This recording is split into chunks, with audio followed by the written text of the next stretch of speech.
അപ്പോൾ ഇതാണ് ഇന്നത്തെ നമ്മുടെ ഡെസ്റ്റിനേഷന്, ധോണി വാട്ടർഫാൾസ്. ധോണി ഒരു ഫോറസ്റ്റ് ഏരിയ ആണ്. അപ്പോൾ ഏകദേശം ഒരു 10:30-ക്കൊക്കെയാണ് ഇവിടെ ടിക്കറ്റ് കൊടുത്തു തുടങ്ങുക. 2 ബാച്ചായിട്ടാണ് ഇവിടുന്ന് അകത്തേക്ക് പ്രവേശിക്കുള്ളൂ. 2 ബാച്ചായിട്ട്, അതൊന്ന് 10:30-ക്കും പിന്നെ ഒന്ന് ഉച്ചക്ക് 1:30-ക്കുമാണ്. ഇപ്പോൾ ഏകദേശം 10:15 അപ്പോൾ ടിക്കറ്റ് കൊടുത്തു തുടങ്ങിയിട്ടില്ല. 10:30 ആകുമ്പോൾ ടിക്കറ്റ് കൊടുക്കുള്ളൂ. അപ്പോൾ അതിനുള്ള വെയിറ്റിങ്ങിലാണ്.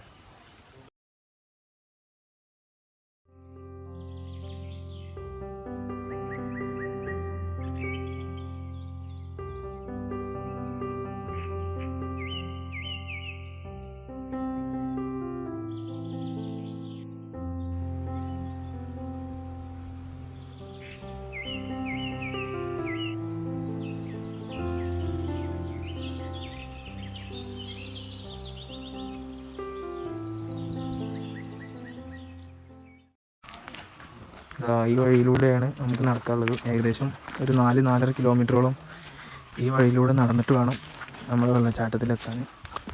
എന്തായാലും നടത്തം സ്റ്റാർട്ട് ചെയ്തിട്ടുണ്ട്. കാട്ടാനൊന്നല്ല, ഇവിടെ വളർത്തുന്ന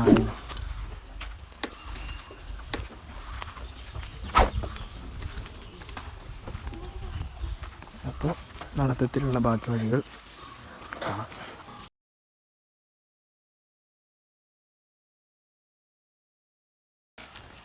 ഇന്ന് നമ്മളിപ്പോൾ ചൊവ്വാഴ്ചയാണെന്ന്, അതുകൊണ്ട് തന്നെ തിരക്ക് വളരെ കുറവാണ്. വളരെ കുറച്ച് ഒരു 2 ഫാമിലി, പിന്നെ അതേപോലെ 1-2 ആൾക്കാർ, അതേപോലെ തന്നെ ഉള്ളൂ. ഈ കാണുന്ന ആൾക്കാർ മാത്രമേ ഉള്ളൂ ഇവിടെ. അതുകൊണ്ട് തന്നെ വർക്കിംഗ് ഡേയ്സിൽ വരികയാണെങ്കിൽ ഒന്നുകൂടെ എന്താ പറയുക, ഫ്രീ ആയിട്ട് ഇവിടെ വന്ന് എല്ലാം കണ്ടു പോകാൻ പറ്റുന്നതാണ്. ഇവിടെ എല്ലാ ദിവസവും ഓപ്പണാണ്. തിങ്കൾ അവധി അല്ലെങ്കിൽ ഞായർ അവധി ഒന്നുമില്ല, എല്ലാ ദിവസവും ഓപ്പണാണെന്നാണ് ഇവിടെ അറിയാൻ സാധിച്ചത്.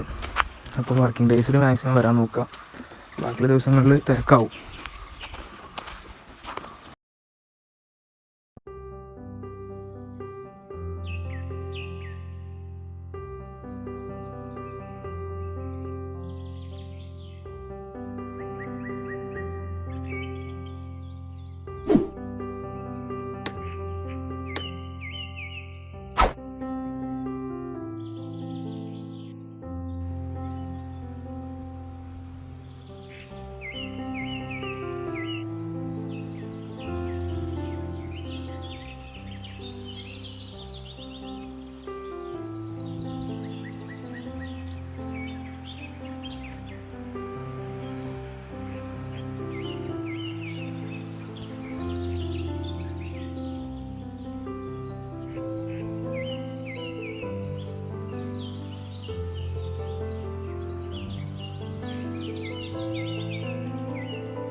അപ്പോൾ നമ്മൾ ധോണി ഈക്കോ ടൂറിസം പദ്ധതി നമ്മൾ കണ്ടിട്ട് ഇറങ്ങി ഏകദേശം ഇവിടെ എത്താനായിട്ടുണ്ട്, ഗേറ്റ് എത്താനായിട്ടുണ്ട്. എന്താ പറയുക, ഈ കൊറോണ കാലത്ത് അധികം സ്ഥലങ്ങളൊന്നും തുറന്നിട്ടില്ല. അതുകൊണ്ട് തന്നെ ഭയങ്കര ബുദ്ധിമുട്ടാണ്, നമ്മളെപ്പോലത്തെ യാത്രാപ്രേമികൾക്ക് ഭയങ്കര ബുദ്ധിമുട്ടാണ്. അപ്പോൾ ഈ പാലക്കാട് ജില്ലയിൽ അടുത്ത് തന്നെയാണ്, നമ്മൾ മലപ്പുറത്തും ഇത് വെച്ച് നോക്കുകയാണെങ്കിൽ മലപ്പുറത്തുനിന്ന് അടുത്ത് തന്നെയാണ്. ഏകദേശം ഒരു 75 കിലോമീറ്ററോളാണ് നമ്മളവിടുന്ന് മഞ്ചേരിയിൽ നിന്ന് വരുന്നത് ഏകദേശം. അപ്പോൾ എല്ലാവർക്കും വന്ന് കാണാൻ പറ്റുന്നൊരു സ്ഥലമാണ്. പരമാവധി വർക്കിംഗ് ഡേയ്സിൽ വരാൻ നോക്കുക, എന്നാൽ അധികം ആൾക്കാരൊന്നും ഇല്ലാതെ ഫ്രീ ആയിട്ട് കണ്ടുപോരാൻ പറ്റുന്നതാണ്. ഏകദേശം ഒരു 1.5 മണിക്കൂറോളം അങ്ങോട്ട് മുകളിലേക്ക് നടക്കാണ്ട്, അത്ര തന്നെ ഇങ്ങോട്ട് താഴേക്കും. അപ്പോൾ അത്യാവശ്യം നമ്മളിപ്പോൾ കുറച്ച് കാലമായിട്ട് വീട്ടിൽ തന്നെ അടങ്ങിയിരിക്കല്ലേ, അതുകൊണ്ട് തന്നെ നല്ല ക്ഷീണം ഉണ്ടാവാൻ ചാൻസ് ഉണ്ട്. അപ്പോൾ ആവശ്യത്തിന് വെള്ളം, ഫുഡൊക്കെ വേണമെങ്കിൽ കയ്യിൽ കരുതുക. ഫുഡ് വേസ്റ്റ് ഒന്നും അവിടെ മുകളിലിടാൻ പറ്റില്ല, എന്നാലും നമുക്ക് വേണ്ട ഫുഡും കാര്യങ്ങളൊക്കെ കയ്യിൽ കരുതാം, കുഴപ്പമൊന്നുമില്ല. കാരണം അതിന് മാത്രം ക്ഷീണിക്കും. ഇനിയും ഇതുപോലുള്ള യാത്രാ വീഡിയോസായിട്ട് അടുത്ത എപ്പിസോഡിൽ കാണാം.